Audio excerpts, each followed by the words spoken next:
You're all very welcome. We've got a fantastic panel this evening who've come together for this NEU Health and Safety public meeting, protecting schools and communities, winning a safe return. We all know why we're here, and I'm sure you all want to hear from the panellists. I'll introduce them one at a time when they're coming up to speak, and each panellist is going to speak for around 6 minutes. Then we'll look to do questions and answers, and we'll try and cover as many of those as we possibly can. Thanks very much to everybody who's already sent questions in. That will probably last around 15-20 minutes, and we'll give everybody a chance to sum up at the end.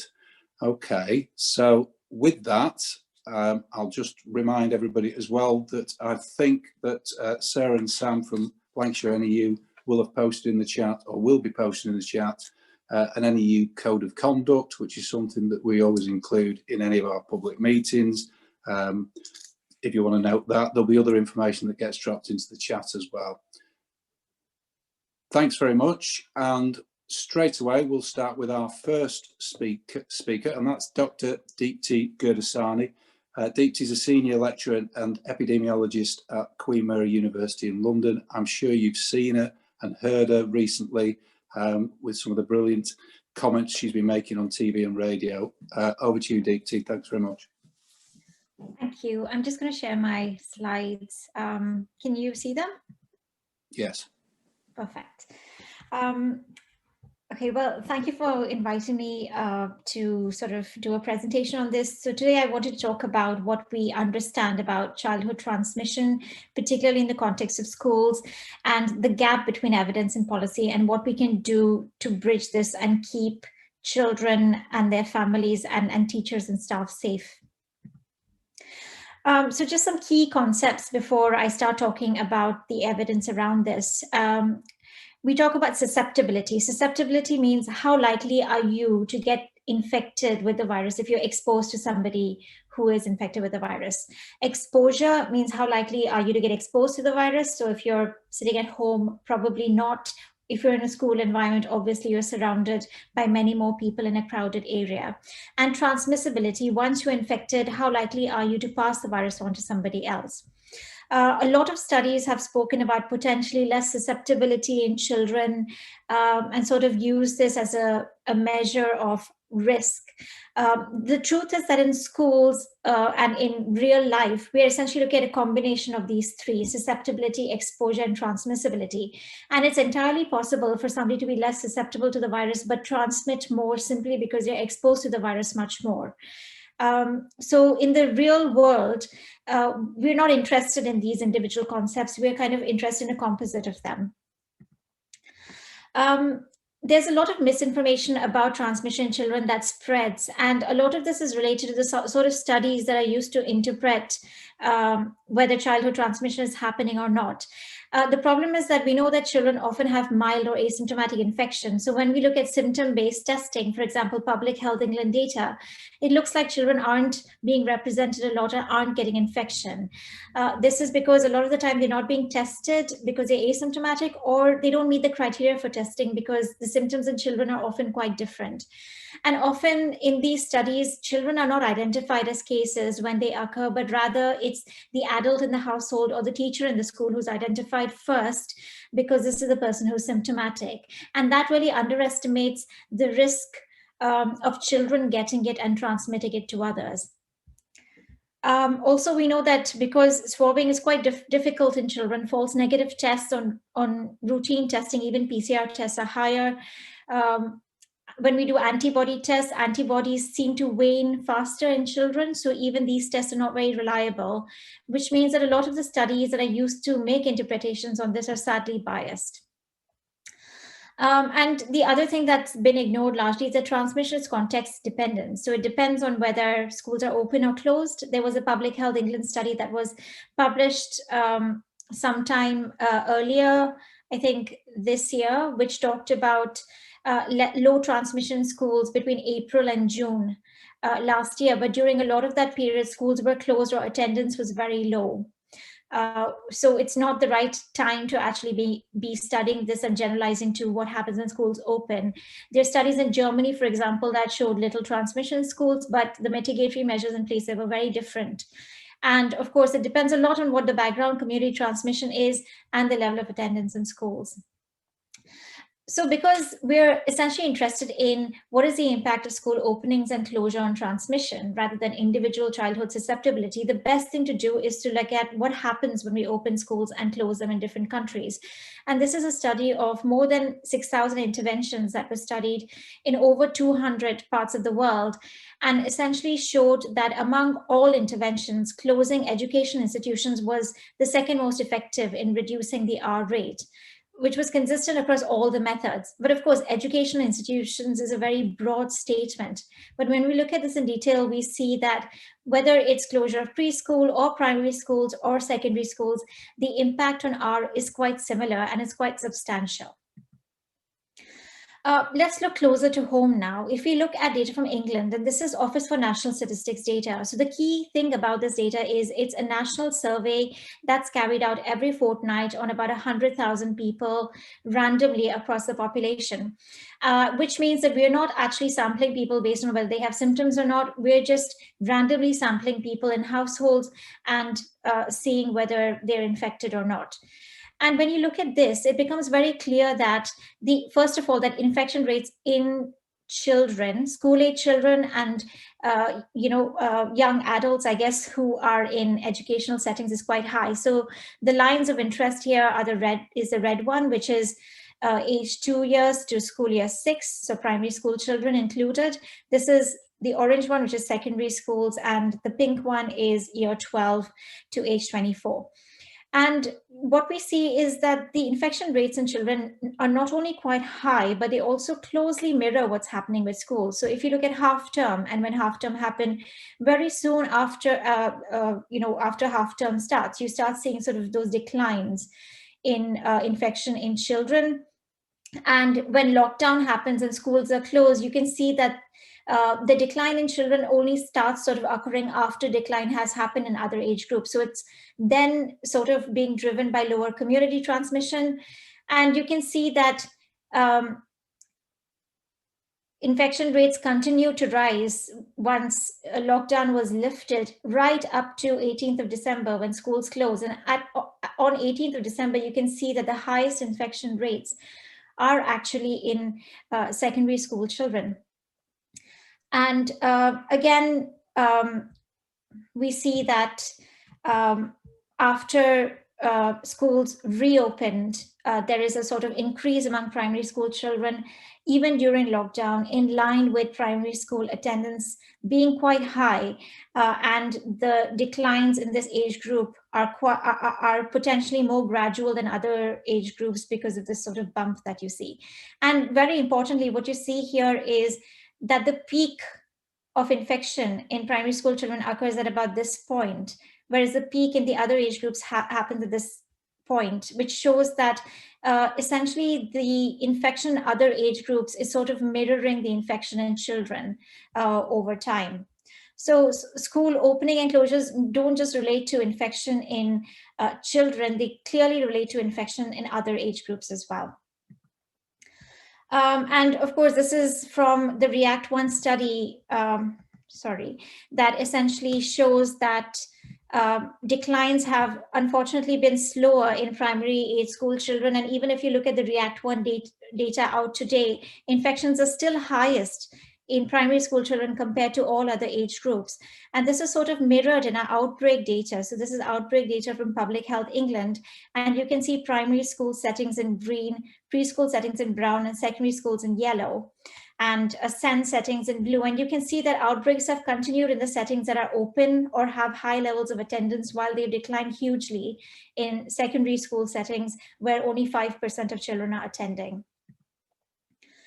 And if you look at the Office for National Statistics data and trace those cases that we identify and look at how many people in the households are being infected and who's bringing infection to the household, we find that between April to December 2020 in England, primary school children and secondary school children, so 2 to 12-year-olds and 12 to 16-year-olds, were between 2 to 7 times more likely to be the first case in their household. So 2 to 7 times more likely than an adult to bring infection first into the household.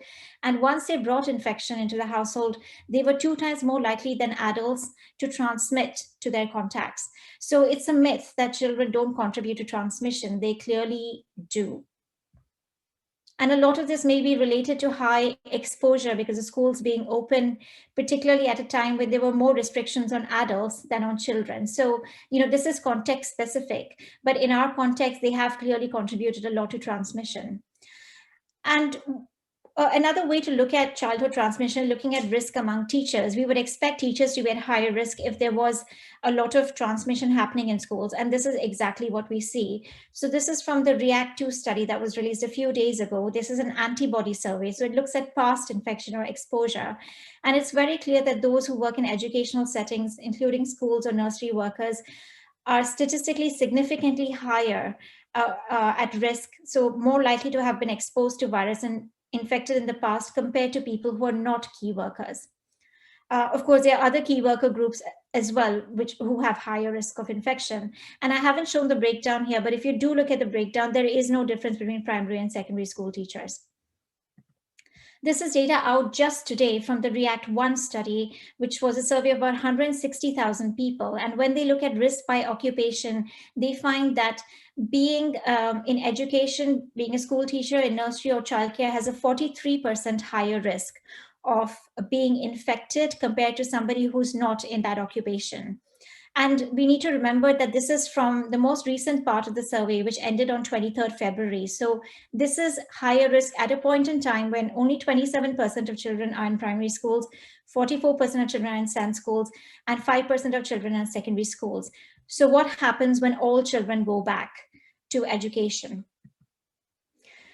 So I guess what we all want to know is, what does this mean? Is it doom and gloom, or can we do something about it? So this is a study that actually came out just a few days ago from Johns Hopkins. It's a symptom-based survey of about 500,000 people who've been surveyed every week. And this is looking at the risk to parents of children who are in full-time schooling. And whether you look at symptoms or whether you look at test positivity, you see that all age groups have a higher risk.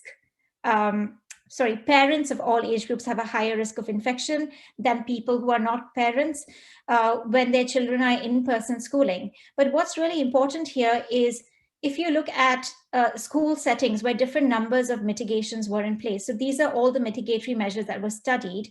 And if you look whether they were 0 measures, 1 to 3 measures, or 10 plus measures, you see a clear dose response. So what you see is the more measures you have in place, the more likely your risk is going to come down to baseline, which is similar to the rest of the population. And one measure or a few measures isn't enough. We need multi-layered measures. So if people are saying ventilation is enough, not masks or hygiene measures are enough, that's simply not the case. You need as many as possible. So what should we expect now when schools reopen? This is a model from the London School of Hygiene, which was published and in a preprint form, and shows that no matter how you look at it, in most scenarios, once schools open, R will rise above 1, and we will start seeing a surge in cases. And sadly, this will spread into the community. And no matter how you look at it, these are actually models that have been commissioned by government. University of Warwick and Imperial have shown that at the very minimum, there will be at least 30,000 additional deaths, even with vaccine rollout continuing at the current rate, simply because of this sort of surge of cases that we will see once we start reopening. And the new variant makes this sort of even worse, because we're hearing about outbreaks in school settings that have been reported in Israel, Denmark, and Italy. In Italy, 60% of the population in a village were infected, with most of the cases being actually in a daycare setting. And we need to remember that during the last lockdown, when schools were open, new variant cases were actually rising. So in the Southeast and in Kent, cases were rising and R was above 1. So we don't even have to do models, because we've already been here and we've seen what happens. And this variant is now dominant across the UK. Back then, it was only becoming more frequent in some parts of England. And just to kind of compare with our last last time we opened schools in September. So this is data from September. We opened schools around 9th of September, at which point we had about 3,000 cases per day. And within 4 weeks, cases quadrupled. Of course, cases were still sort of gradually rising at that point in time because of other easing measures, but this rise really accelerated. At this current point in time, we are actually opening schools at a much higher level of daily cases and with a new variant in place. So in many cases, the situation is far worse. So I'm going to actually skip through this summary because I know I'm running out of time. But I just want to stress that the impact is not just on transmission in the community and staff, but also on children. We know very little about this virus, and we are seeing more and more children having symptoms for 5 weeks or longer, up to 12 to 15% of children. We don't know whether, a lot of this is reversible and what the impact is, in terms of their bodies and in terms of their functionality. So it's very important to remember that we don't want to expose children to this virus. This is just a kind of quick at a glance figure to kind of think about how we can use different methods to sort of mitigate risk. And, I'm sure we'll talk about this a lot more, but things that are really crucial are, maintaining sort of social distancing during travel and in school, which means smaller bubble sizes, doing blended and remote learning when infection rates go high, quarantine of entire bubbles when somebody's infected rather than just what's defined as close contacts, masks in both primaries and secondaries, good attention to ventilation with carbon dioxide monitors and air filtration devices where needed, moving to outdoor teaching or teaching in larger areas wherever possible. Of course, we need to support children and families and schools with doing all of this. We are hearing a lot about lateral flow tests. Very important to know that these tests are not very accurate. They do not replace mitigatory measures. They might be okay as adjunct measures if there's support for schools to be able to do this, but very important not to provide false reassurance based on these. And we need all those mitigatory measures in place. And of course, prioritizing those who are most exposed to vaccination by altering a vaccine policy. Sorry, I know I've run over time. Yeah. Thanks very much for that. Incredibly powerful information, and the graphic at the end there, I know that everybody will want to have sight and access to that. So I'm sure we can find a way of sharing that. Sure. And there'll be questions a little bit later. Thanks very much. Can we move on to Dominic? Dominic Harrison is joining us. Dominic is Director of Public Health in Blackburn, Lancashire. Dominic, over to you. Thanks, Ian, and thanks, Deepti. That was a really good presentation, really good summary of some of the evidence that often isn't as visible as it should be. I thought I would concentrate my comments just on some of the operational aspects of the challenges ahead as we reopen schools fully, but obviously schools have been open in many areas to quite large numbers, so it is worth saying that. Generally, directors of public health are supportive of, as a general principle, of children getting back to school and young adults back to colleges as quickly and as safely as possible. And of course, we know we can be under no doubt that for the very reasons Deepti's identified, the rates will go up once schools go back with large numbers going back into those settings. And the part of the national narrative is that as we open up the whole of society over the 4 lockdown lifting steps, we will see a rise in risk because any increase in social contact increases the risk of rising cases. But that some of those extra and growing risks are going to be met by a number of additional control measures that we did not have available to us earlier on in previous waves. And of course, the first one that is going to be really significant is vaccination in terms of the whole community harm. And the second one is going to be a very big extension of lateral flow device testing, which of course, and that is across workplaces, schools, and a whole host of other settings, including probably it will be a gateway to travelling, along with a IATA has produced an app that it's now piloting internationally that will require you to have your vaccination certificate and your lateral flow device test certificated before you can fly. And that's just probably a signal about how we're going to be looking at both vaccination and testing as really a passport to social participation or civic participation. But with schools, we will be increasing the lateral flow device testing in school settings. 3 tests first, obviously supervised, and then home supply or supply to families through various different routes. That is going to be very complex. And of course, as schools open, many schools and colleges certainly will not be able to do every cohort before they're back in the classroom. So some people will be entering without testing because it will take time to get through all of those cohorts. So we're going to start off with a higher risk, and with that mitigation measure not matching the increased risk. But nevertheless, it will step up, assuming that we get a high level of parental support and permissioning of the testing. It will provide an extra layer, an adjunct to the existing control measures that Deepti's identified. And of course, the power of it as a control measure to manage and mitigate the risks that will increase will depend on the percentages of the children who are going to be testing, will depend on how many do the test properly, how many report it, because they could do the test and not report it, or they could just, like brushing their teeth, say, yes, I've done it, mum.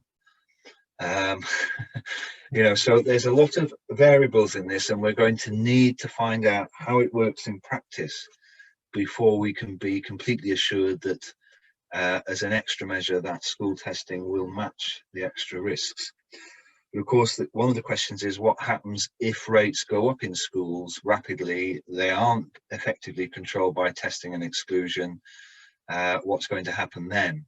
Well, it seems to me that DFE and the government, who've just issued some new guidance to each local authority in the country to redraft and reframe their outbreak control plans, are saying that there is no absolute threshold above which you would say that school has to go into blended learning because the cases are too high.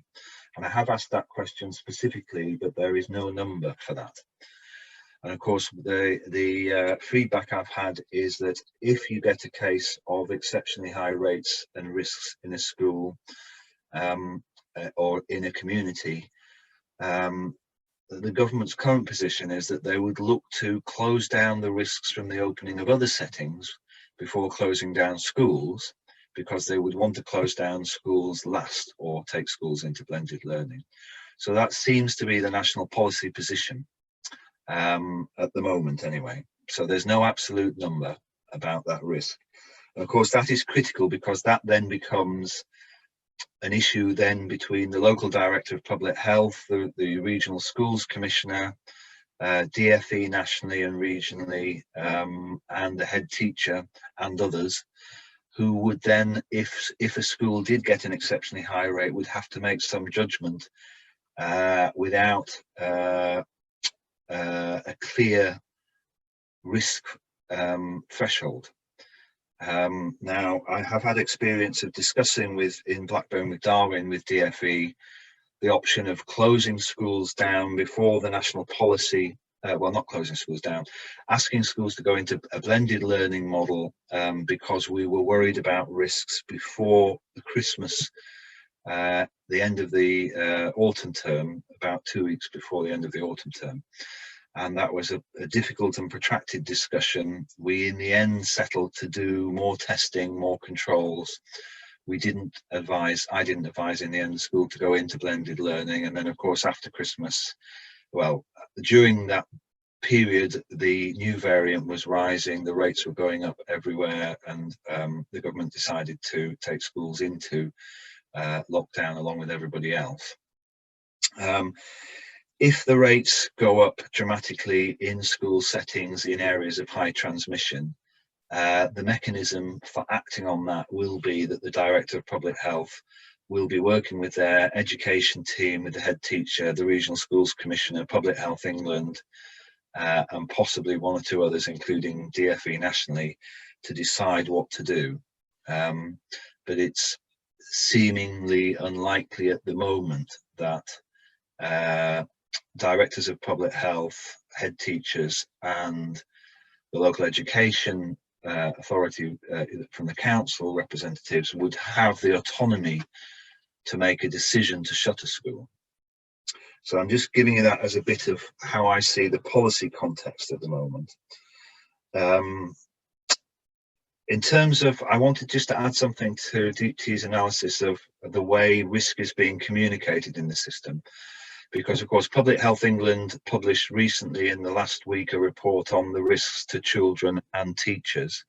One of their conclusions was that teachers as a professional group, from the data they had up to the point they produced a report, did not have a higher mortality rate, for instance, than other professional groups of adult working age in the community.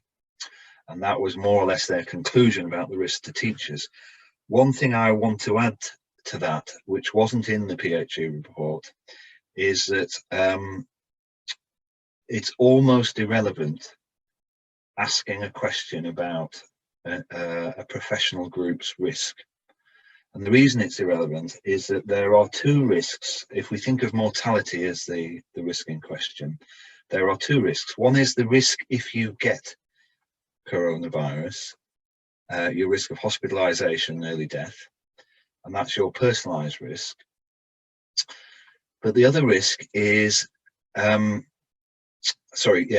risk of hospitalisation and death if you're infected, but the other risk is, what is your risk of being infected in the first place? And of course, with that, the risk varies by local authority area by a factor of 8 times. And of course, higher risk areas often have what's called high and enduring transmission risk. Now, some of those areas you can discover, if you can see this online, if you ask which areas have had the highest cumulative case rate, in other words, the highest number of cases in a local authority area since the start of the pandemic. And those who are probably familiar to you, I have to say, unfortunately, Blackburn with Darwen is number 1 in that list. We've had the highest number of confirmed cases in the UK in Blackburn with Darwen.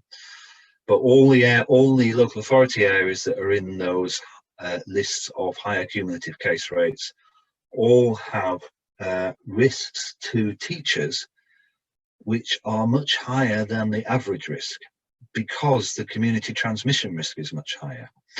And so you have to look at risk in terms of the community rates and the community transmission risk, not just by an individual professional group. And also this applies, unfortunately, to the vaccination programme, because the vaccination programme for the next phase, phase 2 for the under 50s, will roll out to each age group by 10-year categories. Now, the way the government has decided, not the government, but JCVI advising the government has decided to act, is to simply roll it out at the same rate in every local authority area. So you will get the vaccine if you're 40 to 49 in every bit of the country, more or less at the same rate, and that will be the sole criteria.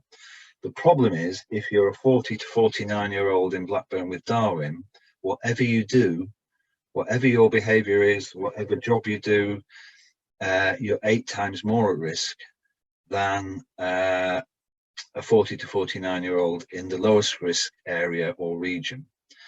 And I think that issue about different exposure risk, different risk of being infected in the first place, is probably one of the critical determinants of how we will see the risks to both teachers and children rise over the next few months. Fortunately, what we have in the plan at the moment is that, as we're going back next week, we do have a natural break, of course, with the Easter holidays. And I think this will give us a little bit of an indicator. We'll have 2 to 3 weeks data then of the increased risk and the mitigation effects of lateral flow device testing. We will have a chance then to look and see what's happening. because the increased transmission, which will inevitably occur, will be visible by that point. And it gives us an opportunity to look more carefully to see what else we should do if the risk seems unreasonable or unsafe. The last point I want to make, I think, is that we talk about the risk to children and young people, and of course DfE schools policy also tends to cover colleges. Now there is an exponential difference in risk between, if you put them into broad categories by institution, so 0 to 3, 4 to 12, 13 to 17 and 18 to 24. I'll just give you our data just as an example, and this is mirrored nationally. So the week up to the, on the 27th of February this year, in the 0 to 3-year-old age group, the risks have gone down dramatically and we had no cases, which is unusual. In the 4 to 12-year-old group, we had 95 cases. In the 13 to 17-year-olds, we had 77 cases, but in the 18 to 24-year-olds, we had 246 cases. So the risk was dramatically more for that young adult, late teenage group. And of course, anyone who has been 18 to 24 will probably be able to guess exactly why the risk is bigger, because that group, probably more than any other, is struggling with the lockdown in terms of complying with lockdown rules. And that risk will continue. And of course, they aren't going to be, sorry, one last comment, just to do with the vaccination. The government isn't going to vaccinate at this point those under 16. It's still not yet clear actually whether they're going to do 16 to 18-year-olds. At the moment, 16 to 18-year-olds working in frontline health and social care can be vaccinated. But there is yet to be a policy statement on whether 16 to 18-year-olds will be vaccinated in the current programme. Tests are underway with the current vaccines, Pfizer and AstraZeneca, to see whether the vaccine is safe and effective with the 0 to 16-year-old age groups.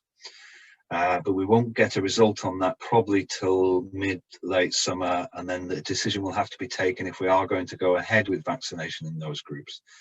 Now, there is evidence that vaccination is having not just a protective effect against hospitalisation and early death, but the vaccine can play a very significant role in reducing transmission. In other words, if you get infected after vaccination, you will still be infectious, but the infectiousness could drop between 65 and 75%. Now, that means that vaccination is also a control measure. And in fact, probably for areas of high risk, high transmission, vaccination is probably going to be the most significant control measure for transmission, as well as reducing early death and hospitalisation. So watch out for the results of that, because that will be a game changer.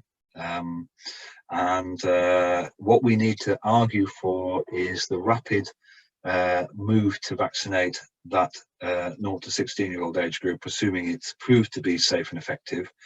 And we should be vaccinating those areas with the highest transmission risk first, in order to get an equal outcome from the vaccination strategy. Thanks. Dominic, thanks very much for that. Comprehensive, loads of information there, a lot of it new and hot off the press, particularly about the new outbreak control plans that people will be digesting. And I think if I heard you correctly, there are no trigger points or threshold numbers. There'll be questions that follow, I am sure. So we will move on now to our third panelists. And I think if I remember my order correctly, I think it's Gemma. And Gemma's replacing Catherine, who was the advertised speaker from Parents United, hugely influential and popular parents group.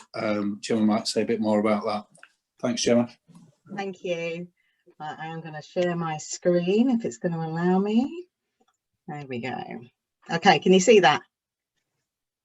Great. Okay, so yeah, I'm a parent. I'm from Essex. I've got 2 girls aged 11 and 3, and I don't have clinical vulnerabilities or anything in the household, but I'm still concerned about the safety of schools, and I am a founding member of Parents United UK.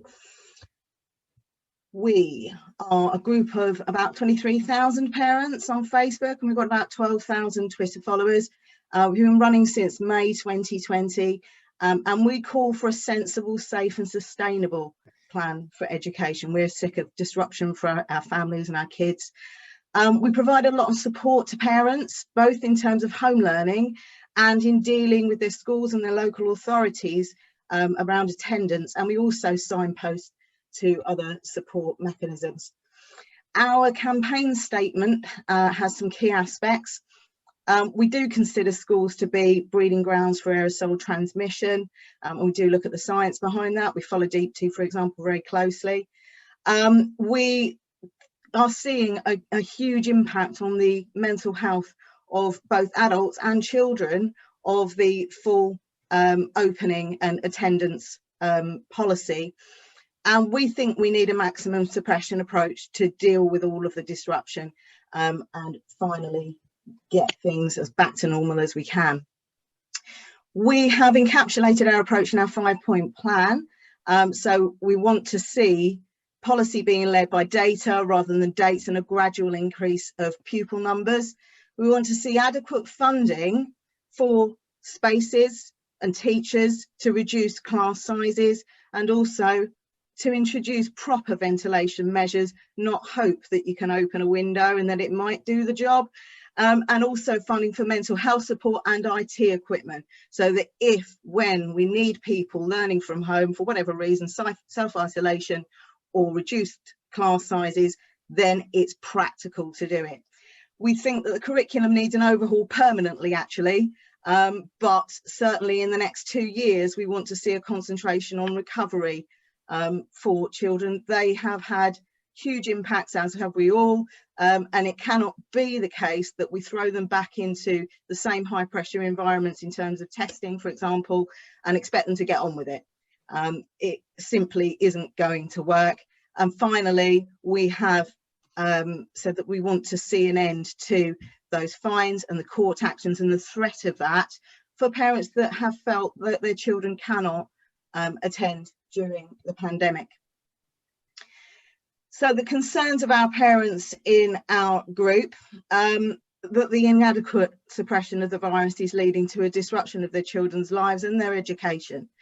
The aggression around attendance and this big bang, it just feels there's no parental choice, and it feels that there should be, given what we're all facing. And so many of our members, in fact all of them, me included, are really concerned about the risk to our children as well as to our other family members, most especially, but not only, those that have clinical vulnerabilities in the household. And of course, we don't know yet what the risk of long COVID is, particularly in children. We do a lot of work with families individually. They support each other, but between September and December, Kat, who was going to be here tonight, she runs our support department. She was very busy. 100% of the people that she spoke to were having their children's absence marked unauthorised. And we know that a third of them, probably more because we don't ask, but they told us that they had somebody in the household who was clinically vulnerable or extremely vulnerable, but it is likely to be much higher than that. Almost all of the people she dealt with weren't getting any home learning support, and they needed help in communicating with their schools and their local authorities because they felt intimidated. 15% said that either their child was removed from the school roll without their permission, which is unlawful, or that there was a very serious threat of it. If they challenged it, sometimes the school or local authority folded, but not always. 8% actually removed their child themselves because of how intimidated they felt, and they couldn't cope with the continuing pressure. They needed to concentrate on their children and their needs. And some people, quite a number of people, even if they had no prior situation around attendance, no prior issues in this area, were having people turn up on their doorstep in quite intrusive visits around welfare because their children weren't going to school because they felt it wasn't safe. And it is extremely commonplace for people to be threatened with fines. It's quite rare for fines to actually be issued, but it's very, very common for that threat to be given to people. We did a survey around the mental health impact on children and young people. About 80% of parents said, well, we're not getting that home learning support. It's affecting children in terms of their mental health. Most children said to their parents that they felt unsafe while they were at school, and unsurprisingly that was especially the case if there were cases in school, which in the large majority of cases there were. And 70% of parents said they didn't know if they could get mental health support for their children if they needed it. So that then ramps up the pressure on the parents, not knowing if they can solve the problem that's then been caused. So we've encapsulated our parents' concerns in an open letter. We've got some fantastic signatories on there. Actually, Ian is on there, Deepti's on there. We've got a couple of MPs, we've got aerosol scientists. And we've sent this to the heads of all UK education ministries. And what we've asked for is an application of a traffic light system that Deepti just mentioned, and I'll explain more about in a moment. Mitigation of airborne transmission, so it's those carbon dioxide monitors, HEPA filters, mask policies, disapplication of fines and the provision of home learning, as I've just outlined, and closing the digital divide. A traffic light system, we've outlined one. We did this back in May, and that coincidentally, we didn't know at the time, but was when Norway put their own system in place very much on these lines. This has been recommended by Independent Sage, by Centre of Disease Control, and it's used in a few countries around the world. And just as Dominic was saying, looking at controls based on the local rate of infection. So when you are at that very low level of below 10 cases per 100,000, schools could open just as they have before. But once you start getting a higher rate of infection in an area, then you need to be bringing in more layered interventions in order to prevent transmission in schools. And you can see from our traffic light map, we've got this online, we've got all of this online, where we think there are very few areas, those green areas, where we think that it's appropriate to open as the government are at the moment. But to be fair, with reduced class sizes, using rotas, using additional staff, there are many cases where you could open that light red and that yellow area. You can do something, you just can't do safely what the government are saying they're going to do, as far as we're concerned. But please do join our open letter, because the more signatures we get on there, the better. It's very sensible and it's very safe and it's very sustainable, because that's what we do. But yes, all of my slides I'll stick in the chat so everyone can follow those links.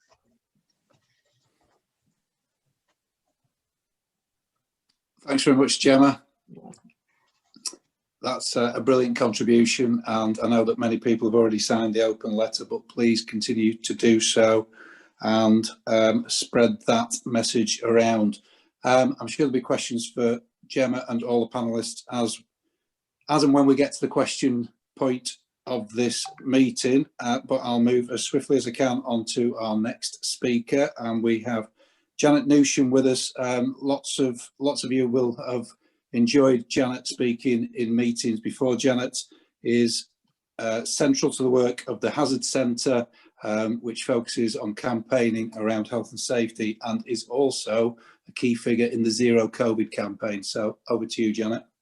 Thank you very much, and I'm really humbled to be following the previous presentations, which were fabulous and so interesting. Thank you so much for inviting me to speak, and I'm pleased to bring the solidarity greetings from Greater Manchester Hazard Centre and the Hazards campaign. I make no apologies for being a bit political. We believe that the government's recklessness knows no bounds. They've placed workers, their families and their communities in deadly situations since the beginning of the pandemic. And it's only been through the collective actions of trade unions and safety reps that the numbers are not more of people that have died or people have become infected and left with life-changing ill health.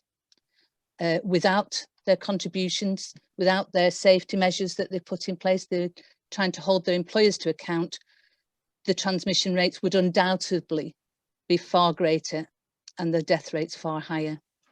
Throughout the pandemic, the government's total disregard for safety and health of workers has been shocking to us, and it doesn't end here. There is far more to come.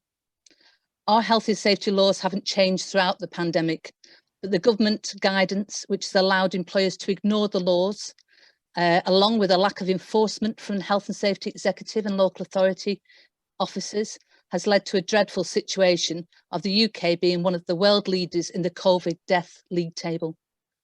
We've known all the main routes of the transmission of the virus since early in the pandemic: direct, indirect, droplets and aerosol transmission. But if the government had admitted it in March, they would have needed to enforce and provide precautionary approach to the risks that workers and others faced. They would have had to instruct workplaces, including schools, shops, etc., to improve ventilation, enforce the minimum 2 metre distancing, introduce more space, provide higher standards of PPE, in addition to the enhanced cleaning and improved hygiene they chose to concentrate on. They would have had to provide IT equipment, provide schools with more resources, more teachers, more school staff, look for more space to teach. They could and should have prevented the transmission of the virus in our schools. Health and safety law provides for infection control in the current legislation. It just needed enforcing. But the government chose to prioritise Brexit and business instead of lives and livelihoods. And for clarity, I do not believe this was an accident of choice, but a deliberate and determined move to put profits and neoliberal political dogma before people's lives. Early in the pandemic, they could and should have followed a zero COVID strategy, placing a determined effort into testing and tracing to a high level of contact, isolating and supporting individuals financially with sick pay and to be able to isolate. Instead, they gave money to their mates to provide this vital service, private organisations without the expertise or the experience to deliver the service. And our case numbers rose. Other countries who followed the path set out by the World Health Organization managed to restrict transmissions and have ended up with very low infections, very low deaths, and their economies have opened up again. Ours has been left to flail, and the future is extremely worrying. With each new variant comes with it the likelihood of something more transmissible and more deadly, one that may not be prevented by the vaccines currently available, or one that may impact more and more deadly to younger people. We also need our borders to be controlled better to restrict variants entering the UK, and at the same time having an international and global campaign on the availability of vaccinations for all. Immediately, we have to stop our government ignoring the risks being faced in all our essential workplaces, including schools and other education settings. Workers' health is public health, and the uncontrolled spread of the virus will impact on our families and our communities. We need to force all our employers in education establishments to review all the risk assessments and put in place the necessary controls. That's a normal action of any employer in a workplace. It's your employer's responsibility, and they will be held to account in the courts for the deaths and the long-term ill health. So the controls of the risk must follow a control hierarchy approach. And that starts with if there is a risk of transmission, can that work activity continue? Or if it can't, can it stop it to stop the risks? If not, can it be done in a different way to remove the risk of transmission? So can the meeting go ahead remotely? Can the teaching go ahead online? If not, how else can the transmission risk be removed? And that's by increased ventilation that Gemma talked about, improving and increasing the ventilation in our schools and education establishments, isolating the person from the source of the infection. In addition, absolutely ensure 2 metre distancing, less people in more space for less time, enhanced cleaning, improved personal hygiene. This is a multi-layered approach to controlling the risks. And finally, if there is still a risk of infection, the individual PPE at a precautionary standard. This is proper PPE. This isn't face coverings. This is a precautionary level at minimum of FFP2 standard. And at the very least, all those who can should be wearing face coverings if they're not workers. Other countries are looking at FFP2 standards for all citizens. going into inside spaces. And I give a warning on bubbles. I don't think bubbles are an alternative to mitigating the risk. They're a way of limiting the number of people who need to isolate if someone is infectious, but all controls must continue as well. Ventilation, space, less people, cleaning, hygiene and PPE. And the lateral flow tests that have been talked about, they're not an alternative to mitigating the risk. They're another measure to reduce the infections in our workplaces and in our schools. They're a red light, not a green light. So taking out somebody who tests positive, but if you test negative, you may still be infectious or become infected. And it has to be viewed in that way. And people need to understand that. People need to know the consequences of it. Because when my child came home at Christmas from university, he was told he was negative and he could come back as normal, to which I nearly locked him in his bedroom, by the way. But that's it. You know, this is a red light system, not a green light system. And ignoring these is potentially criminal, in our opinion, and more importantly, will likely lead to high rates of infection and transmission rates will arise. In many places, our community transmission rates are still too high, and next week the government are insisting on schools returning. This is not some remote statistic, it is the lives and deaths of our loved ones who are at risk.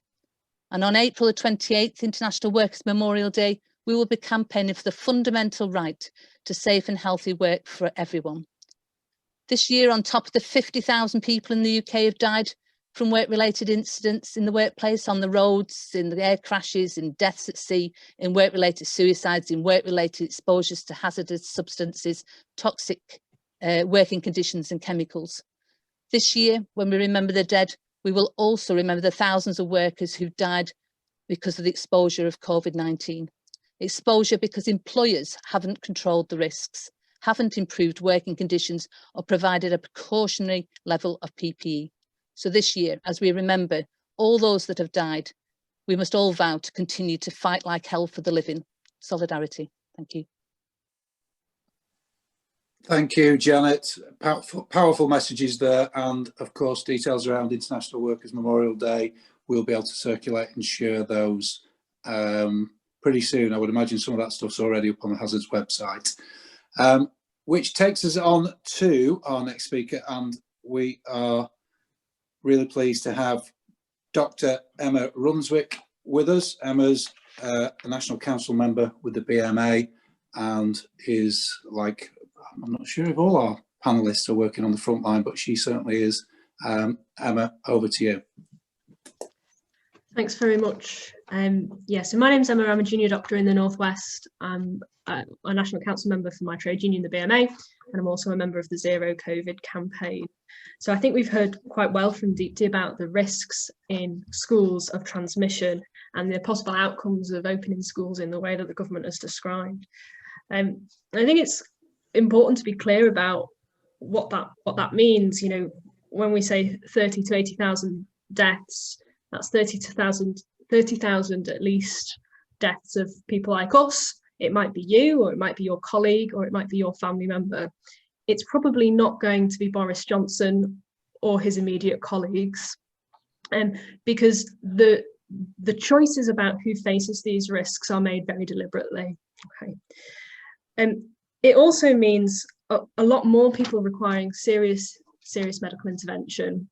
And I'll just very briefly share a screen about how we ventilate people, because having done this presentation, or having spoken at lots of meetings now, lots of people aren't really aware about what we mean when we say people need respiratory support. So this is the kind of most basic level of oxygen support via nasal prongs, nasal cannula on the left there, and then via an oxygen mask. And everybody who comes into hospital for COVID will need something like this. Okay? And then there's a kind of next step up. This is high flow oxygen into the nose. It's about 30 miles an hour. So if you imagine sticking your head out of the car window, that's probably about what you've got just up your nose.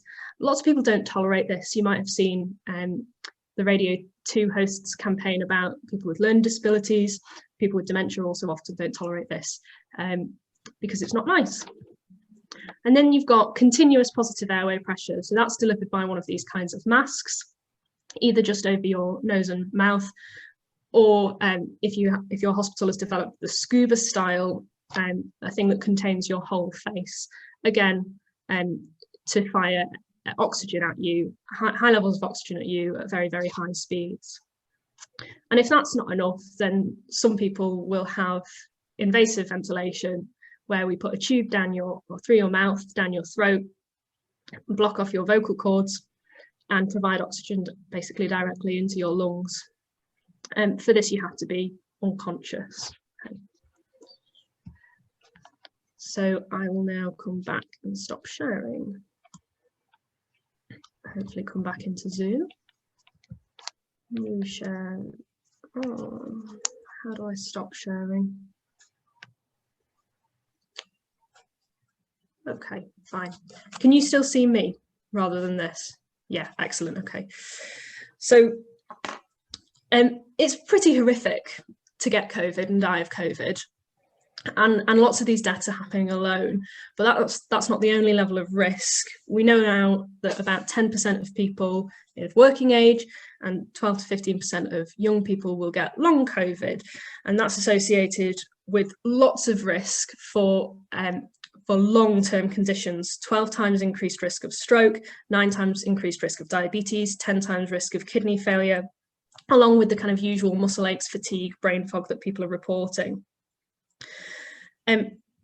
So emphasis: you and your family are at risk. Your students and their families and their communities are at risk. We know that there have been more than 3,500 outbreaks in workplaces. That's according to the Health and Safety Executive in England. And that's why the BMA, my trade union, is willing to write to employers to highlight safety concerns. And I'll put my email in the chat for if that's you, if your employer is being very difficult. We will pressure them, both in private and then also if necessary in public, to put pressure on places which are risks to public health. So in that context, the things that the National Education Union, the education workers, teachers and others have done is really, really important. And I'd like to say thank you, because at the beginning of this year, when many of you made the decision to exercise your Section 44 rights, to not return to work, you had a policy impact. The government heard that and made a decision to close schools. And that really crucially made the difference in my hospital between completely being overwhelmed and just about getting by. We escalated our rotas, we expanded our ICU, but pretty critically, we didn't go under. We maintained some semblance of non-COVID treatment, and we didn't have to deny people care, but we weren't far off. And I want you to understand that that's the impact that you had when you took that action in January. You saved lives and you prevented people being denied care. Okay. And because of that action and the actions of thousands of others across the country in small and large workplaces, in education settings and outside of education settings, we know that your individual actions and your collective actions have an impact on public health. So those workplace actions have to fit in a wider strategy of what Gemma has called maximum suppression, of what Zero COVID campaign calls zero COVID or near elimination. All of those are kind of interchangeable terms: maximum suppression, near elimination, zero COVID. And that's a different public health strategy to that the government has adopted. And it aims to get cases down to as low as possible and to keep them there, in the same way that New Zealand, Thailand, Vietnam and lots of other places have done so. The Zero COVID campaign is open for everybody to join. You can set up workplace groups or community groups, and there's lots of information available through that campaign around safety measures that you can take, and you can access support as a trade union rep through that, though obviously the NEU is also excellent at doing that. And it's got lots and lots of things going on in terms of, at the moment, we're in a Action Against Unsafe Workplaces 5 days. On the 13th of March, there are going to be online events and also local safe distance protests at opportune places. So at healthcare settings, but also at, you know, Serco and other places. And we really need you as reps, as NEU members, as education staff, to take this message, these messages about the science of COVID, but also the messages about what you can achieve when you take action as workers and as colleagues, and to make an impact for your communities and for your students, but also for yourselves and your families. Because you can save lives by the actions that you take, by the safety measures that you achieve in your schools. And I hope that you take pride in that, because I'm very grateful. Thanks. Thanks, Emma. That's brilliant, and thanks very much for those kind words. And I could see some of the panelists applauding that. And yeah, and also for the offer of help from the BMA for colleagues. And I'm sure we'll be looking to take that up, and we'll be in touch soon. Which brings us on to our final speaker, and we will try and afford some time for questions and answers. If we don't get the questions and answers all covered, and we won't in this session, then we'll record them and find a way to get answers to you. But we're going to move on to Jenny Cooper. Jenny is the Vice Chair of the National Health and Safety, the NEU's National Health and Safety Forum, District Secretary in Brent. And Jenny, it's over to you. Okay, thanks, Ian. First of all, I'm really sorry that I'm not Kevin Courtney, and I wish him well. I understand he's unwell. I was, however, born and bred in South Wales, but my accent was drummed out of me in a London playground, so I don't sound like him anymore. I just want to say thank you to the sort of 125 people or whatever that are on this call, because I think it's all these people gathering together around this same issue that gives us a collective voice and the collective power to take the kind of action that we took on the 4th of January, which we've heard from Emma saved lives, undoubtedly. And it's important that we continue to meet together with our allies to build up this collective spirit to try and fight this thing. And we consider all of you on the panel today to be our allies in the NEU. And thank you so much for all the things you're doing to inform us better and also to support us with all your various campaigns and things. Regardless of the fact that many of our schools are going to be opening to full numbers, apart from those that are shielding, from the 8th of March, we always believed that puts us and our school communities at very great risk. We believe you, the experts, Deepti, Emma, Dominic, you know, we believe what's being told to us about this being a real illness, about the fact that the statistics have sometimes been hidden or merged together in a way that we can't easily see that we might be more at risk than other people. And we've known that all along, because we're all members of a union and representatives of members in a union. So we're working on the ground in classrooms, and we know how our job works, and we know what schools feel like. So most of our classrooms are too small and have too many children in for any realistic social distancing to happen at all.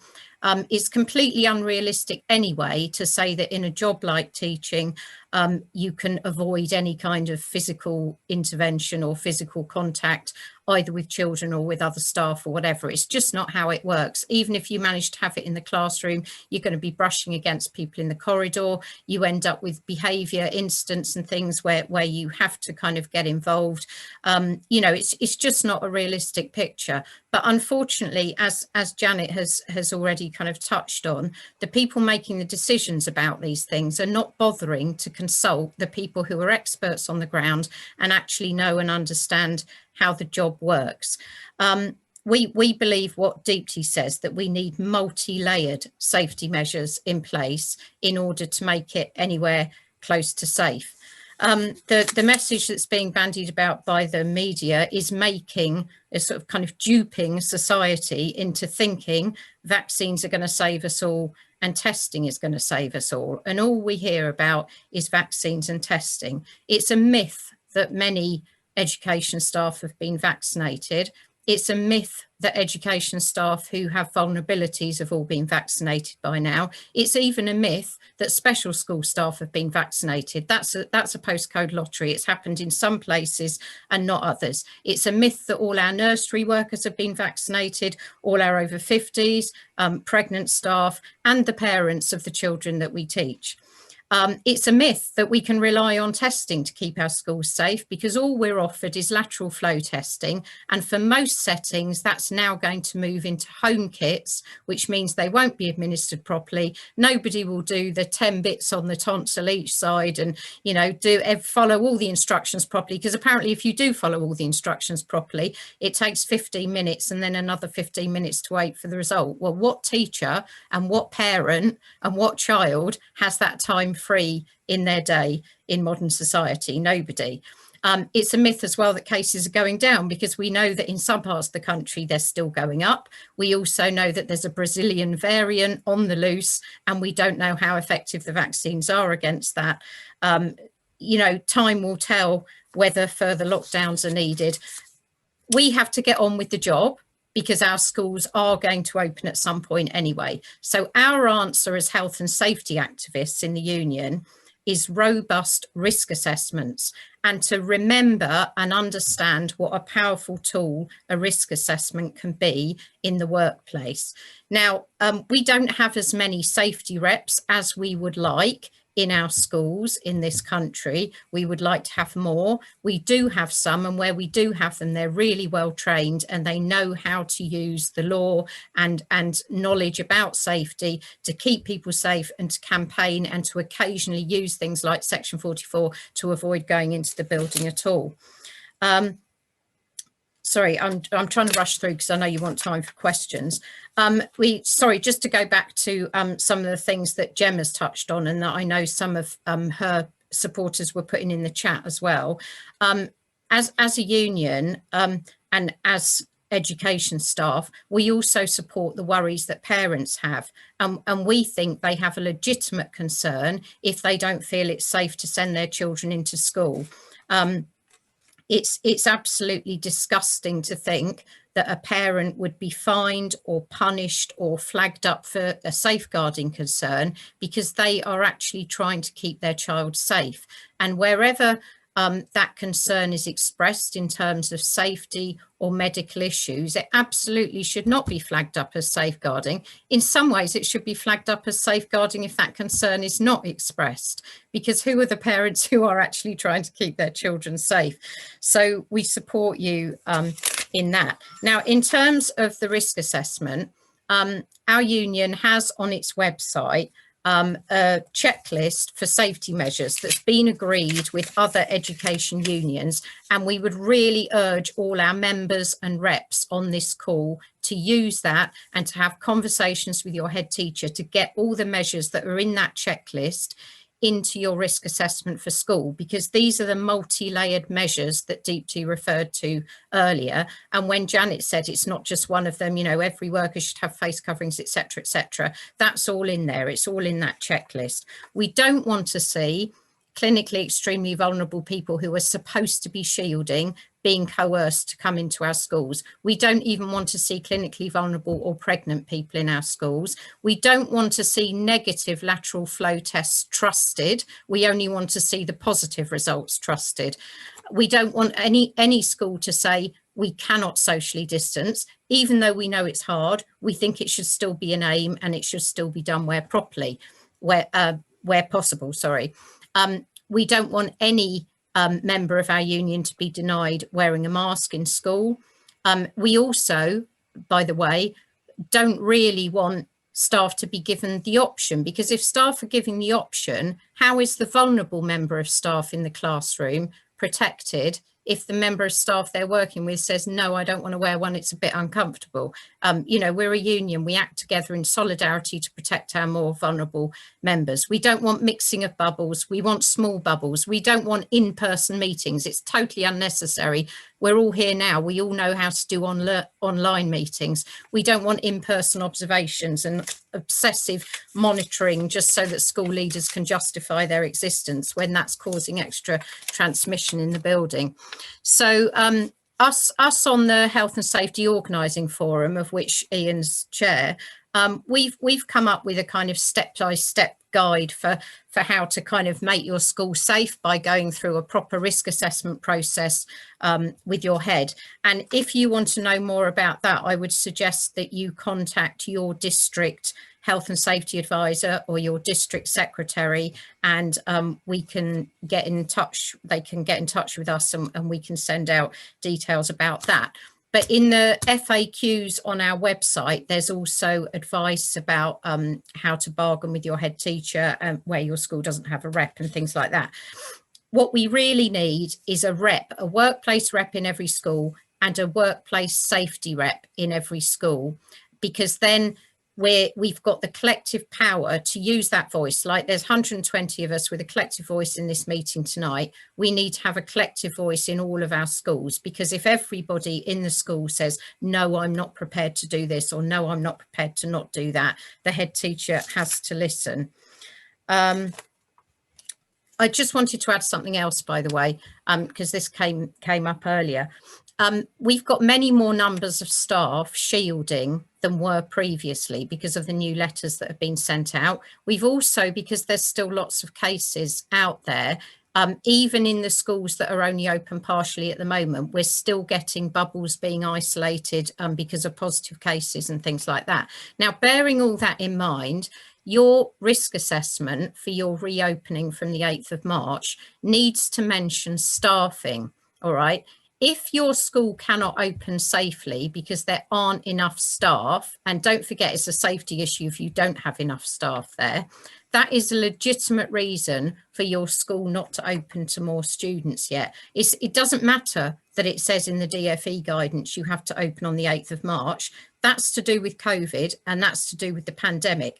This is something else. It's always been the case that you can close a school where you have short staffing for some external reason. So, for example, we've always closed schools if the snow has meant that not enough staff could get there to staff it safely. We've closed schools when the heating has broken down. All right, the head teacher can legitimately close a school if there are not enough staff to run it. And I just wanted to add that in so it didn't get missed. My belief is that eventually the truth will come out about COVID and long COVID and how it's affected families through school transmission, the loss of family members, children's support mechanisms. We're told constantly about vulnerable children. We're education workers. We know about vulnerable children. We chose to work with them. That's why we do the job. Don't talk to us about vulnerable children. I think what we're going to see about vulnerable children when the truth comes out is how many of them have been made more vulnerable by the death of family members and people in their community. And I'll finish there. Thanks, Jenny. Absolutely brilliant. And well, what an amazing panel, and fabulous contributions from everybody. Okay, it's 8:15, and I know that we've had lots of questions, so we're not going to cover all of them in the time that we've got left. So I think what I'll do, panelists, is I'll group, or I'll try and group questions together and see if we can cover them as many as we can, as swiftly as we can, if that's okay. So starting off, a question here from Andrew Howard. Should schools be insisting staff with CEV children work face to face? And he mentions that his boy is 5 and not attending school and is on chemotherapy and he cannot socially distance. So that's about staff with CEV children at home. A group of questions I'll include in this section on masks. Do masks become less effective the longer they are worn? How often during a day should you change them? And a second question on masks, are better quality masks now recommended? For example, FFP2 and FFP3, given the higher transmission rates of the new variants. And another one on masks, are cloth masks sufficient to stop the wearer transmitting the new strains into the air around them? So 3 separate questions there covering masks, and another about CEV and CV, most vulnerable with children at home. So if we include Deepti, Dominic, and Emma on those, if that's okay. Sure. So, I mean, my view is that nobody should be pushed to send their children to school if they don't feel safe. There should be an option not just for CEV parents and household members, but for anyone. And many countries have done this. For example, Australia, when they were having higher number of cases, had the option for all parents. So there's essentially, by forcing parents to make decisions like this, we force children to have to deregister, which further exacerbates inequities and makes no sense. Regarding masks, masks, I think the CDC recommends you can wear them up to 6 hours, but you need to change them if, for example, they get moist or soiled or damaged in any way. And once you remove them, for example, if you're having lunch, it's best to change if you can. So ideally, you should remove your mask before you eat or whatever. After that, make sure you wash your hands or sanitize them before you put on the mask again. So always carry additional masks in a sealed pack if you can. If you don't have another mask and you have to wear the same mask, ideally you shouldn't, but if you need to reuse it, the best way is to just fold it so that the inside is facing you. So, the inside shouldn't come into contact with the outside. Put it into, again, a sealed bag. And once you finish whatever you're doing, you can then reuse it. Again, best not to. Regarding grade of masks, so with the new variant, we don't know exactly what sort of masks we need, but it's always better to take more precautions. So for example, France now and other countries are thinking about in schools recommending higher grade masks, so FFP2 masks. So cloth masks are supposed to sort of reduce spread from source by about 50%. Again, we have to keep tolerability into account. Surgical masks are more effective, and FFP2 masks are even more effective, so they can reduce the amount that's coming out by about 95%. But they have to be worn well, so the fitting matters a lot. With cloth masks, if you want, you can make them more effective. Some of them come with a sort of space in the middle for a filter, so you can introduce a HEPA filter or a MERV filter into those masks if you're using them. And another important thing with FFP2 masks, do not use masks with valves. They're not usually as effective. And if they do have a valve, then please try and close it with cellotape, but best not to use the one with valves. So yeah, grade of mask definitely does matter, but fitting matters as well. But ultimately it's tolerability. If your child can't tolerate a surgical mask or an FFP2 mask, it's fine. At least put them in cloth masks that will give them a high degree of protection. Thanks, Deepti. And we've had lots of questions about masks, obviously, with the greater mask use that we're going to see in secondary and possibly in sub-primary from next Monday. Dominic, anything else that you can add in? Just on the issue of staff with CEV children, or in fact, maybe staff who have a partner who has cancer or is immune suppressed. I think in those situations, the employers should make a one-to-one assessment, because the situations for people in those sorts of family situations are very different. I really think an employer should make a sympathetic judgment about whether a person should be in at work if they have a very vulnerable person at home. And I would expect that any good employer would do that. Thanks, Dominic. Emma, did you want to add anything else around masks? No, we've negotiated for our members who have clinically vulnerable family members in their household to be at home and work from home. So absolutely, if that applies to you, do that. Even whether that's through occupational health or otherwise. And again, masks should be on your face or in the bin, and nowhere in between. Unless it's if you're using disposable masks. Deepti's covered the other thing. Thanks very much. Jenny, did you want to add something or not on the? It's just on the CEV child. I agree with Dominic. We've had a few cases come up in the union where we've had a staff member who works in one of our schools but has a shielding child, but their own school is trying to force them to come in, saying it's not you, there's no requirement to shield, etc., etc. And they're then left with the choice, you know, if they're only offered, say, unpaid leave, they're left with the choice between risking the death of their child or risking the loss of their income, particularly if they're a single parent, or if their child is so profoundly disabled, which some of them have been, that it's a very kind of close, caring relationship. So even if somebody else is there, the person would effectively be kind of lost without them, and they're the one that knows all the routines and everything. But I mean, our union solicitors have advised in some of those cases that it's possibly, potentially, a case of discrimination by association, and I think it's at least worth using that in the negotiations to try to get the person to be able to shield.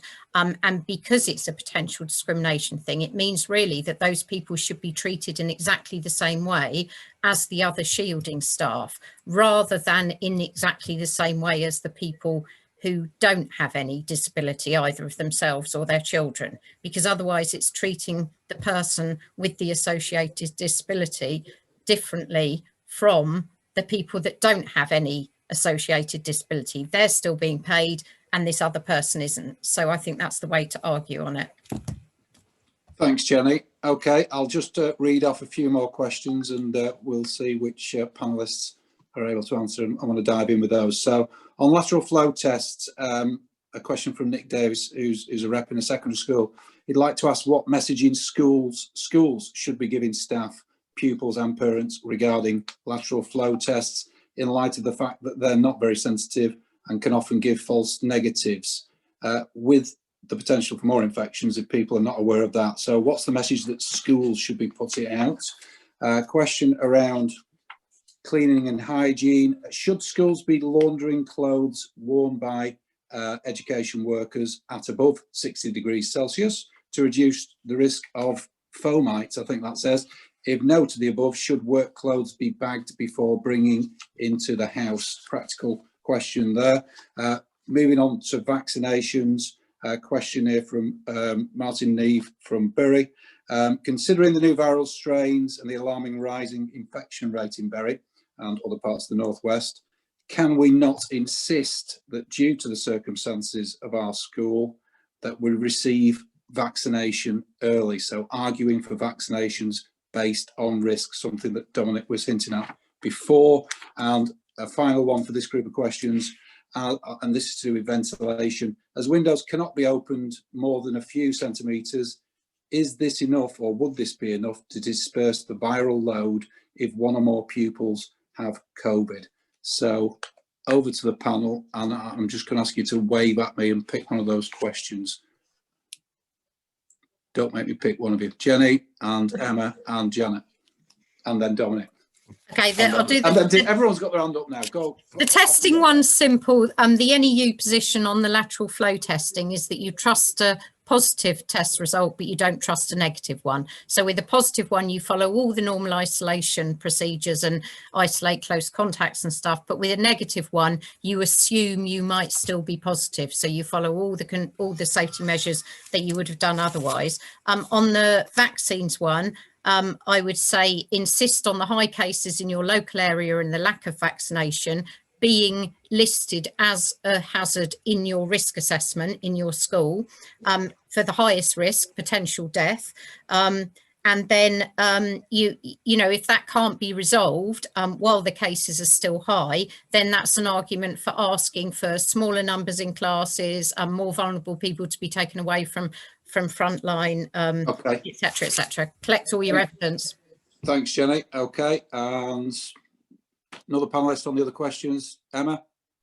Yeah, I would add to your risk assessment, if you are in a school with high levels of deprivation, testing is less well taken up in areas with high levels of deprivation, because a positive result means isolation, and for not everybody then has access to appropriate pay, isolation facilities for getting shopping, all of the other things. So people are less likely in the pilots in Liverpool and in other places to take up testing if they are poor or they don't have the availability of things that will enable them to isolate properly, including financially. So that should also go in your risk assessment, and should be appreciated by staff. So parents may send their children in when they are infectious, and that's not necessarily their fault.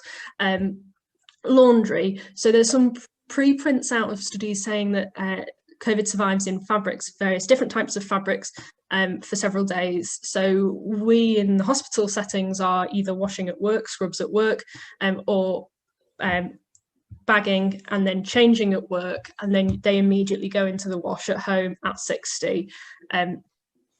The variability about what people are doing is going to be largely a practical question. Most schools won't have access to industrial washing machines to wash at 60 degrees all members of staff's clothes, but you can take personal decisions to protect yourself in that manner. Thanks, Emma. Dominic, on vaccines, perhaps? Yeah, on the vaccines. Of course, this has got which group should be vaccinated first has been quite a difficult issue for everybody. And of course, if you look at it objectively, ONS do publish deaths by profession. And of course, in that data, teachers don't come very high, I have to say, you know, so taxi drivers, for instance, earlier. I think the issue here is, though, the question was about, should we ask for vaccination when we've got very specific risks at a local level? And I think that is really the key. But I think the argument needs to be framed more broadly for the whole community, because what we want is the government to roll out the vaccination according to your risk if you are infected. So the older you are, the more risky you are. That if you're clinically extremely vulnerable, the more risky it is for you. But we need the vaccination to be rolled out also according to your risk of infection. Now, when you've got high local rates of transmission, we need the vaccination to meet your risk of infection. And that means that areas that have had extremely high rates up to now in the pandemic, or areas that have extremely significant outbreaks at the population level, should be getting accelerated rollout of the vaccine, but to the existing high-risk groups. So that would be my argument, that it needs to be more general and to do with population transmission.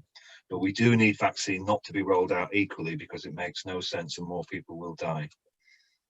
Thanks, Dominic. Deepti, anything on ventilation? And then I'll come to you, Janet, and then we'll probably have to have a final round of questions.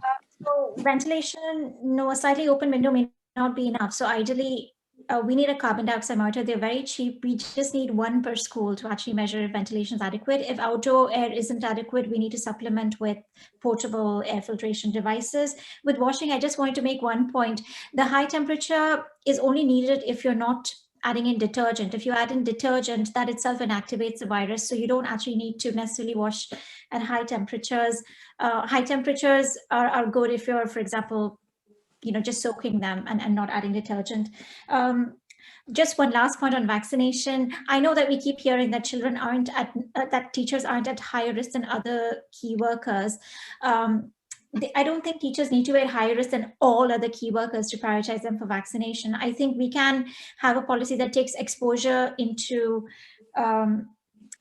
consideration, and key workers who are at high risk get vaccinated, and teachers and prison workers, for example, are at the highest risk. And the REACT 1 study today clearly shows that they are at 40% higher risk than people who are not teachers.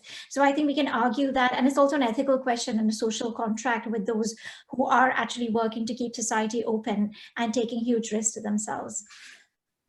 Thanks, Deepti. Thanks very much for that. And not forgetting, of course, that it's teachers and support staff and other education workers as well. I know you mean that. I know you mean that. Janet, did you just want? That's fine. Do you want to come in, Janet? Just briefly on this. Just add on the ventilation.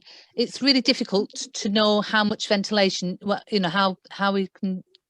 How much air quality and stuff in classrooms. You need to look at every room separately. So there's different standards in every room, so what's activities going on in that room, how many people are in it, what the shape is it, what's in that room as well. And so you need to look at all those factors. We've got some really good resources on the Hazards Campaign website. Hilda Palmer, that I work with, did a webinar with the TEC, which really explains it really well. And in the Hazards magazine, there's a really good insert in the middle of it. If you go online, you can look at the Hazards magazine called Venting, and it gives you some really good information about what you need to put in place. Thanks, Janet. Now, I'm getting all sorts of messages. You can probably see me looking at my screen saying you should really wrap up, Ian, because of the time. And I know some people have left the call, but it's amazing that we've still got over 100 people here. So perhaps I should wrap up and do as I'm told for once. And what we will do is find a way to address all those questions that have been asked. The next round, we're going to be trying to cover more detail around section 44 and what people can actually do if they really feel they have to. But we will find a way to answer those questions specifically. But what I would like to do is give all of the panelists, and this has been absolutely fabulous. I'm so pleased that we're recording this and we can share it, but just give all the panelists perhaps a minute just to summarise and any final messages before we sign off. So if we, and apologies, I've not given you any warning as to the way we'll do it. We'll do it in reverse order. So Jenny. Just so that I can get it in, anyone that thinks they're at that last resort point and they need to use section 44 and say, no, it's utterly unsafe for me to go in my building, what you need to have done is collected all the evidence that you've done everything else first, that you've written to your head, you've asked for various safety measures to be in place, you've asked for a meeting to discuss the risk assessment together, etc., etc. It all needs to be evidenced in email, because then if somebody tries to get at you for the fact that you refused to go in and said, I'm just available to work from home, you've at least got the evidence that it was unsafe. If you put that together with all the evidence the people here have given to us about case numbers, transmissibility, you know, risks, susceptibility and all the rest of it, then that's going to back your case as well.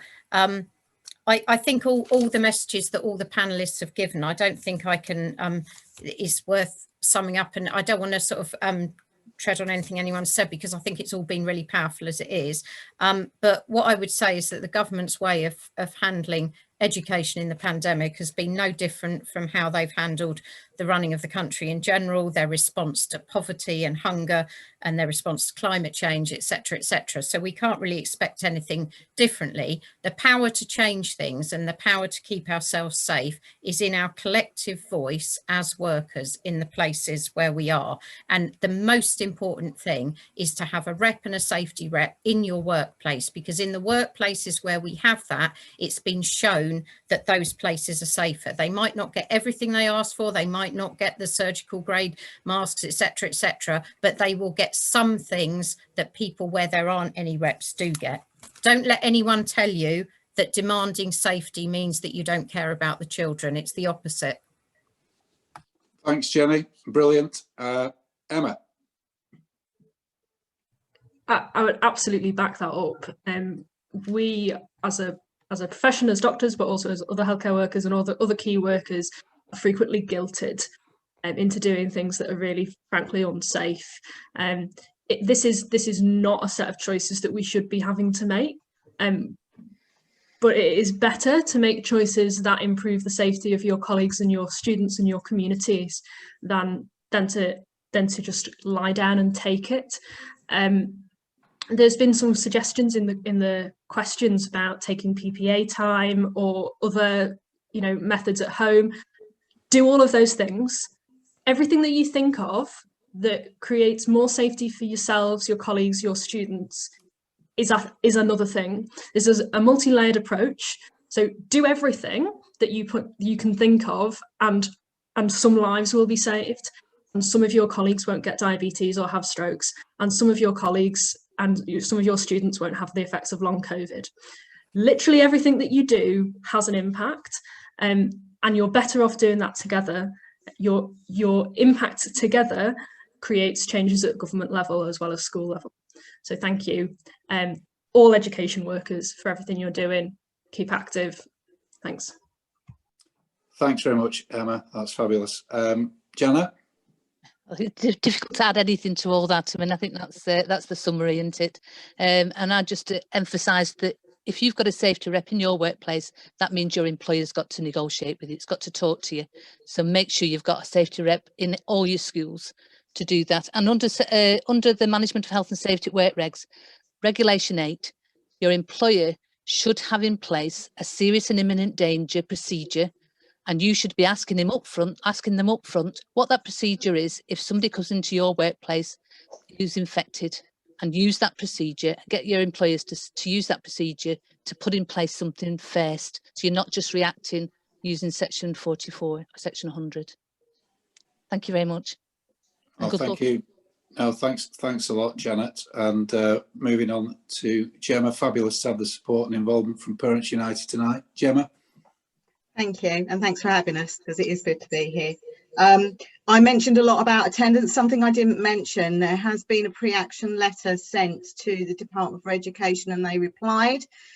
Public Interest Law Centre, it's all on our website, and they said that heads and local authorities can authorise attendance. Now, we know that isn't what the guidance says. We know it's confusing, and we'll keep fighting to try and get that guidance changed.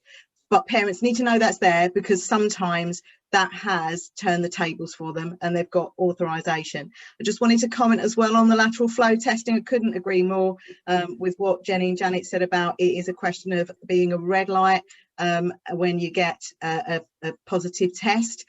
But being a keyboard warrior, I know that that isn't what people think.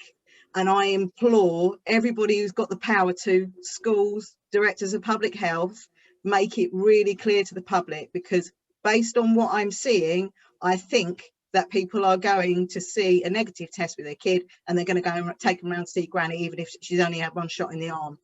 And I think that's dangerous. And I would just say I'm so disappointed that we live in a country where we aren't doing all of the things that we could do that is happening in other countries. We absolutely can make schools safe for all of us. And actually now we've had this lockdown, that's the best time to make that happen. So we will keep making noise, and I know you will as well. Thanks for having us. You're very welcome, Gemma, and thanks for that. And we can move on to Dominic. Thanks, Ian. I just want to pick up one issue that we perhaps haven't raised as high profile in the discussion so far as we should, and that is BAME communities and schools with high percentages of BAME students or teachers. When we look at the top 10 local authority areas that have the highest cumulative case rates, there are two characteristics. One is those areas that have the highest percentage of BAME residents have higher COVID cumulative case rates. But interestingly, and this is related, areas that have a higher percentage of under 16-year-olds have a higher cumulative case rate. And of course, in public health, we're obviously concerned with population level risk. And, you know, both those factors, BAME communities have a bigger percentage of younger children, we know. And so there is a strong correlation between those two things. What it means is that BAME schools or schools with high percentage of BAME students or teachers may well need to take that additional risk into account. And the additional risk isn't just about your higher risk of infection. What we know has happened in some areas of high BAME population, and it goes back to one of the points that was made earlier, is that the introduction into a BAME household, multi-generational household, often larger family and smaller house, by a child or young person who is asymptomatic, so they don't know they've got the virus, is one of the most common ways of generating household clusters. And in some areas of high BAME populations, household clusters of cases can be responsible at different times for up to 50% of all the cases in the whole community. In other words, somebody gets it in the household, they don't know they've got it, pass it on to the rest of the household, an older member gets symptoms, they all get tested, and what you've got is a household cluster. Now, that risk isn't about the risk to schools, but it is about the risks really transmitted from schools into the wider population, and that risk is differentially affecting different communities. So the inequalities issue is really important. Dominic, thanks for highlighting that. That is so important. And that leads us to Deepti to draw things to a close. Deepti, over to you. Sure. So I think we're all aware of the huge impact on children and families of being out of school, but I think it's important to remember why we got here in the first place. And it's sort of several false narratives, including the fact that children don't contribute to transmission, schools don't contribute to transmission. It's okay for children to get infected because it doesn't have a huge effect on them. That has led to this sort of false dichotomy between schools being fully open without safety measures and being fully closed. What we really need to do is make schools safer, and it's the resistance to doing this that has essentially led to high levels of transmission in schools and the community and repeated lockdowns and school closures. If we really care about the mental health of children and our communities and families, the best way to safeguard them and their health is to actually put those mitigatory measures in place so that we don't end up right where we are again. That's all from me.